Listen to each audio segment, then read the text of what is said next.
written by Sylvia Kennedy Hansel. Focus question: why is there an epidemic of hunger in the United States, and how can kids help to fight it? The invisible epidemic is the last day of school. Everyone is excited about the long summer break. Everyone except a boy named Aaron. His stomach rumbles. The only food he's had today is school lunch, and he knows the cupboard at home are empty. His mom was too strong. By the end of the month, they always run out of money for food. He sighed, thinking of a long summer ahead. Look out. Millions of American children go hungry every day. Maybe you are one of them.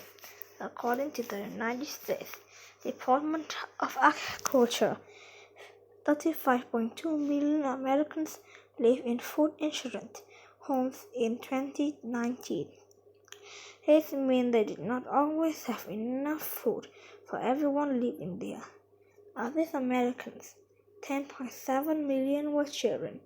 That's about 1 in 7 children in the United States. Hunger brings pain and stress.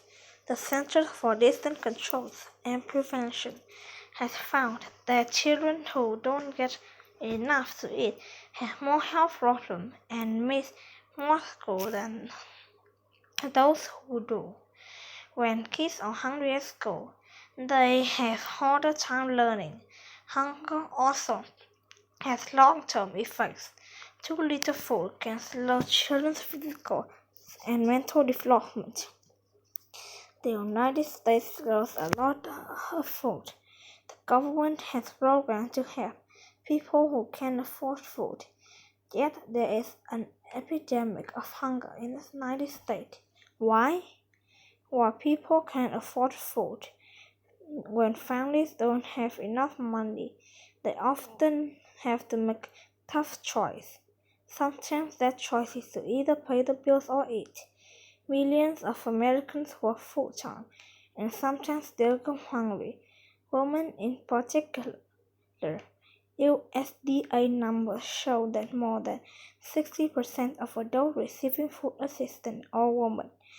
According to the U.S. Census, more than 80% of single parents caring for their children are women. These women are twice as likely to live in poverty as single men caring for children. When mothers are living in the poverty, their children often are too. How food assistance work? Federal food assistance began in 1933 as a way for the government to help farmers. The USDA brought farmers extra crops and gave them those in need. In 1939, the government began giving actual stamps that people used to buy the extra food.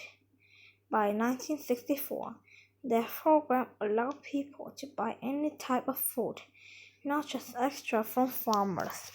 In 2008, the food stamp program was renamed the Supplemental Nutrition Assistance Program, SNAP, to reflect the program's new focus on nutrition.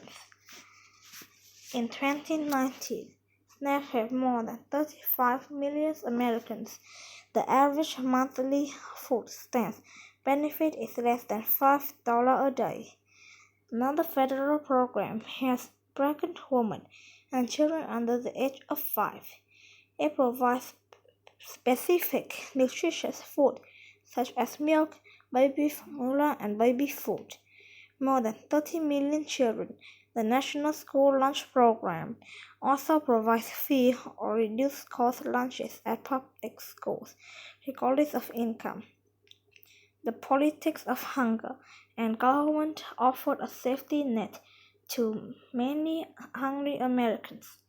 Yet the amount of money budgeted for federal food programs varies from year to year. Who draws up the budget? Congress, our national lawmakers in Washington, D.C. In some years, Congress cuts billions in spending for SNAP.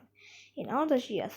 In increased spending for school lunch programs, people disagreed about how much the federal government should spend on this food program.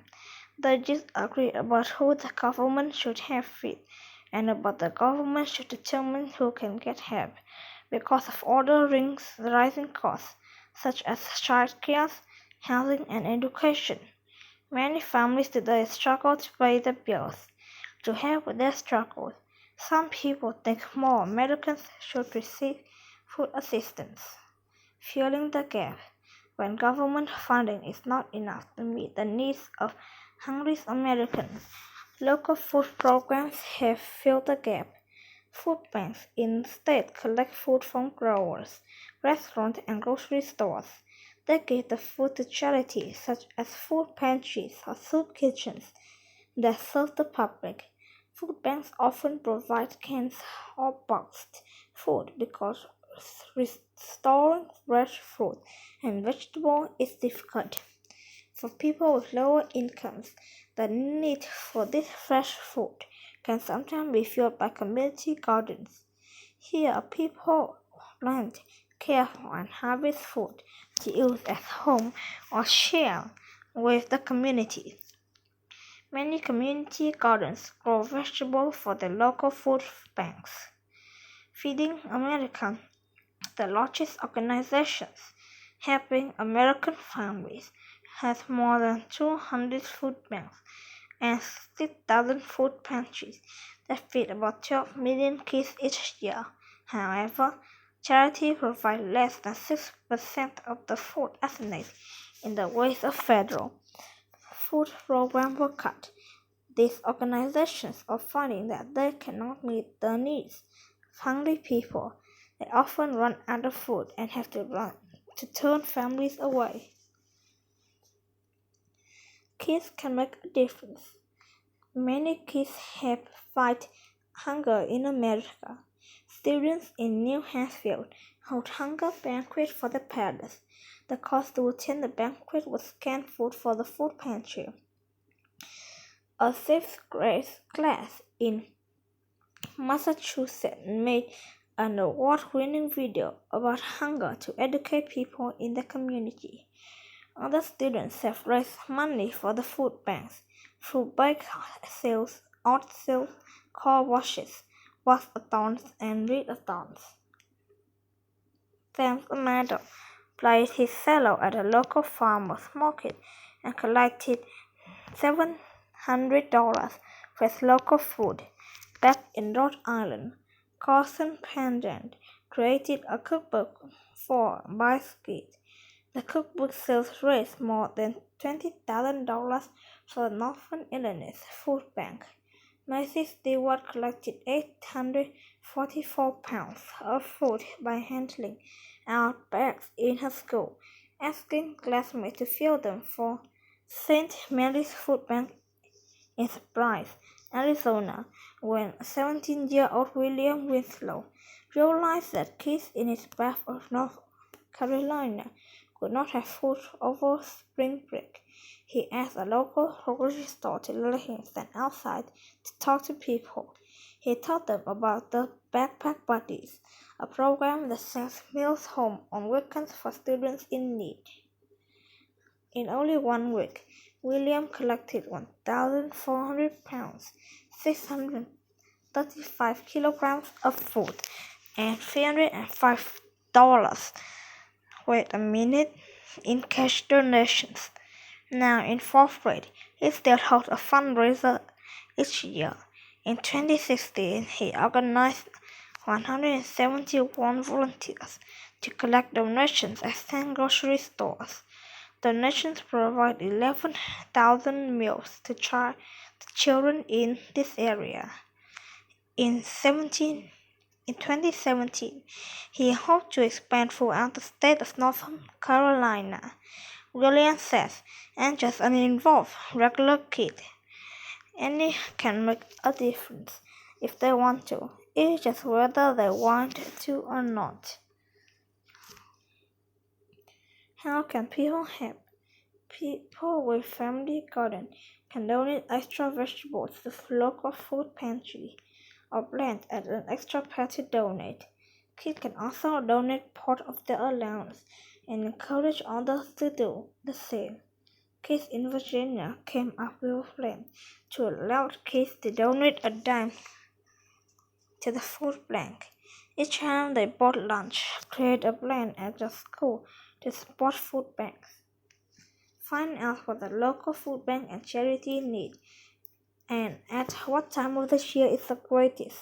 Share what you find with your friends, family, and neighbors. Write letters to Congress and your state local governments.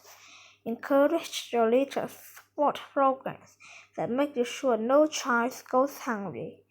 We have what it takes to make sure that children like Adam never go hungry again. We just need this world to make happen.